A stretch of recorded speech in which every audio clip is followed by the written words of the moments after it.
Oh, pour être sauvé de moi-même, cher Seigneur. Oh, pour être perdu en toi. Oh, que ce ne soit plus moi, mais Christ qui vit en moi. Comment cela peut se faire? Cela ne se peut uniquement que par la révélation à nous-mêmes, que notre salut, notre vie, notre témoignage, notre travail est corporatif. C'est lié. Cela veut dire que dans chaque phase, dans chaque aspect de notre vie chrétienne, nous dépendons des autres. En aucune manière, nous sommes le tout. Notre croissance dépend des autres. Notre vie dépend des autres. Notre plénitude dépend des autres. Vous voyez, tout est là. La vie, la lumière, l'amour, la liberté, la pureté, la puissance, le dessein, la perspective et la gloire.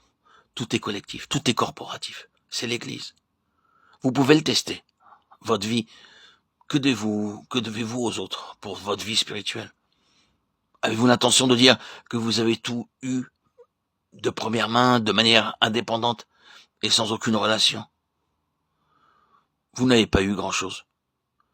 Si vous n'avez rien eu du tout, notre lumière, que devons-nous aux autres pour la lumière qui est venue à nous? La lumière est une chose liée. Et donc, tout au long du chemin, c'est de cette manière. C'est la chose mise en relief. Je le répète, cela prend beaucoup de temps pour juste apprendre le b.a.-ba de la vie corporative jusqu'à ce que nous l'ayons appris. Il y a limitation, il y a échec. C'est vrai. Noé et ces 7 autres qui rentrèrent dans l'arche. Vous et tout le reste en Christ. Et pour cette vie, pour ce témoignage, pour cette victoire, nous avons besoin les uns des autres. Nous ne pouvons pas faire l'un sans l'autre. Et pour l'obtenir, une certaine œuvre profonde de la croix doit être faite en nous.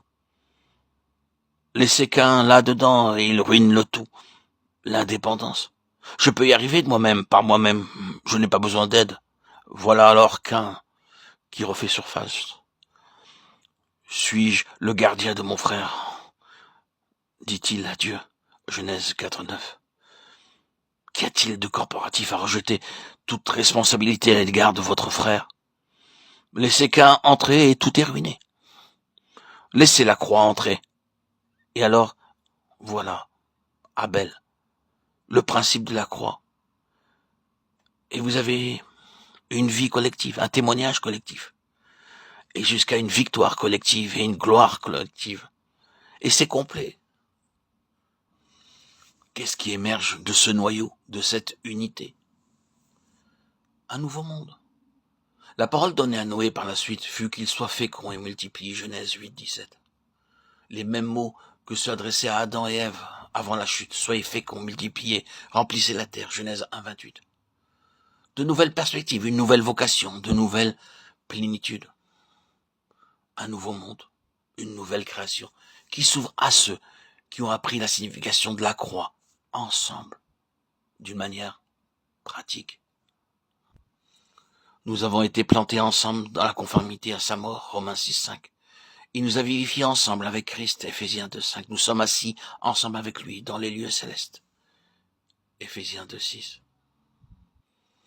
Du point de vue de Dieu, notre salut est un salut ensemble. C'est une vie ensemble ou collective. La vie de Dieu n'est pas fragmentée en pièces détachées.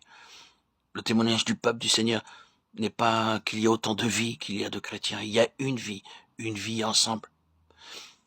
Il devait transmettre dans ce témoignage collectif que la croix, l'acceptation du verdict de Dieu, l'acceptation de la mort est le moyen de sortir de la mort, étant donné que la mort est celle d'un substitut.